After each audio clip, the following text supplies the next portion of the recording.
Jin BTS speaks out. Why is this critical examination of the woman allegedly close to Jungkook causing such a shock? The shock began the moment Jin's unusually firm remark surfaced online, brief, measured, but unmistakably intentional.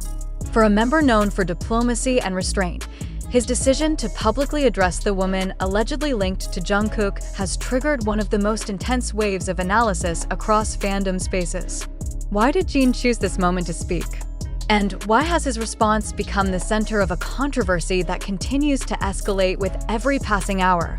Observers note that the discussion exploded not merely because of the rumor itself, but because Jin's reaction broke the familiar pattern of silence BTS usually maintains during personal controversies. His tone, described by fans as controlled but pointed, immediately raised questions. Was Jin addressing misinformation? Was he protecting Jungkook? Or was there a deeper frustration layered beneath his words, frustration toward the public's obsession with private lives? This critical examination stems from the speed at which the alleged sighting of Jungkook with a woman surged through TikTok, short-form edits on YouTube, and viral commentary on X. Several unverified posts framed the woman as someone close to him, though none presented clear evidence.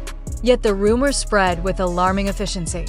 Jin's response, therefore, did not simply challenge the story, it challenged the ecosystem that allowed it to thrive.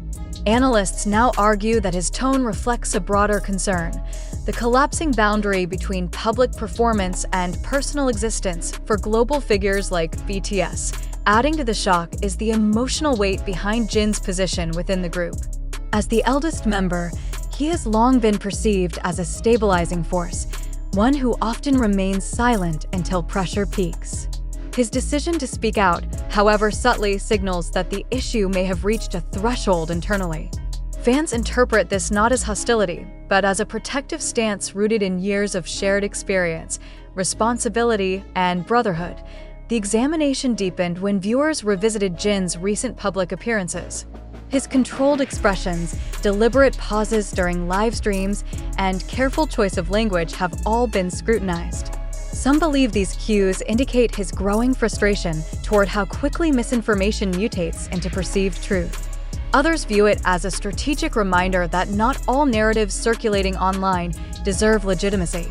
In either case, Jin's behavior has become evidence for both sides of the ongoing debate. What truly amplifies the public shock is how this situation exposes a broader cultural tension. The demand for authenticity from idols versus the public's tendency to sensationalize every minor action. The woman allegedly linked to Jungkook is not just a figure in a rumor. She has become a lens through which audiences analyze celebrity privacy, parasocial expectations, and the ethics of online speculation. Jin's reaction, then, functions almost as a critique of the digital environment itself. Insiders note that HYB's silence has further fueled the uproar.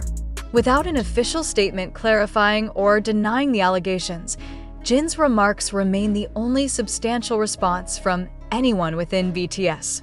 This vacuum has sparked intense public interpretation, making his words feel heavier than they were perhaps intended to be.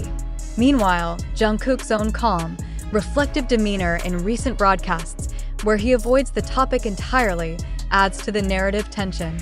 Every pause, every shift in tone, is parsed as a possible response to the swirling accusations. The shock also stems from the differing reactions among members. RM's carefully phrased comments about patience and truth, Jimin's subtle posts about loyalty, and Suga's characteristic silence have all become part of the broader puzzle. Fans see a collective pattern, a quiet but intentional show of solidarity that contrasts sharply with the online chaos. Jin's stance, therefore, becomes the loudest articulation of what many believe the group feels internally. Ultimately, this critical examination is not just about a rumored woman or a circulating video. It is about the moment Jin chose to intervene, the meaning behind his tone, and the way his words have reordered public perception. The shock arises because Jin rarely speaks unless necessary, and when he does, the weight of his message reverberates far beyond the rumor itself. It invites the public to question what they consume, why they believe it, and how easily speculation can overshadow humanity. The more this narrative unfolds, the more one critical question demands attention. Do we genuinely believe this incident is real, or are we simply responding to a storyline engineered by online speculation? Jin's reaction may appear striking, even shocking, but before we accept any interpretation as truth, we must pause and interrogate our own assumptions. Are we observing a factual event, or are we witnessing the power of digital amplification shaping our perceptions? This becomes especially important when we consider that the entire situation has been fueled by fragmented clips, screenshots, and rapid-fire commentary spread across TikTok, YouTube edits, Twitter threads, and anonymous forum discussions. But how many of these sources can truly be verified? How many have been constructed to provoke, to attract views, or to manipulate public sentiment? And more importantly, why do we, as an audience, so readily absorb these narratives without demanding evidence? As the discourse intensifies, Jin's involvement has been framed as a confirmation of something bigger happening behind the scenes. But is that interpretation grounded in fact, or is it another layer of speculative storytelling? When a single gesture, expression, or casual remark by an idol becomes the foundation for entire theories, should we not question the validity of those assumptions? Shouldn't we examine how easily emotional projection replaces objective understanding? This leads to a more uncomfortable question. Are we, unintentionally, participants in sensationalism when thousands of users repost the same rumor, comment with outrage, or infer dramatic conclusions based on minimal evidence? The narrative gains power not because it is true, but because it is repeated. Does the repetition of a claim make it reality? Or does it simply demonstrate how vulnerable we are to digital echo chambers? Jin's measured response has been analyzed endlessly. But what if the shock we perceive is not about his words at all, but about our own expectations?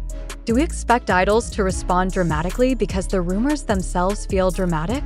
Do we interpret neutrality as confirmation? Have we replaced patience with instant judgment?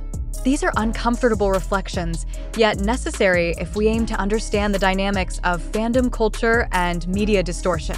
Consider this. Nearly every piece of information about the woman allegedly linked to Jungkook originates from social media environments optimized for engagement, not accuracy. TikTok clips edited for emotional reaction. YouTube commentary designed to extend watch time. Twitter posts crafted for virality. Forum discussions dependent on user anonymity. With such platforms, should we not question the authenticity of what we consume? Should we not ask whether the truth we believe in is merely the product of algorithmic manipulation? Even Jin's supposed statement requires skepticism. Has it been officially confirmed by credible sources?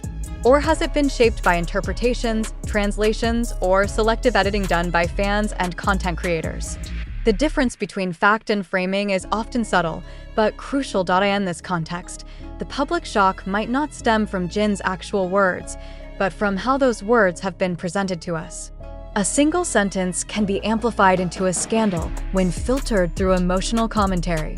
A neutral expression can be reframed as anger or disappointment when placed in a dramatic narrative. Have we considered how frequently perception overrides reality in these situations?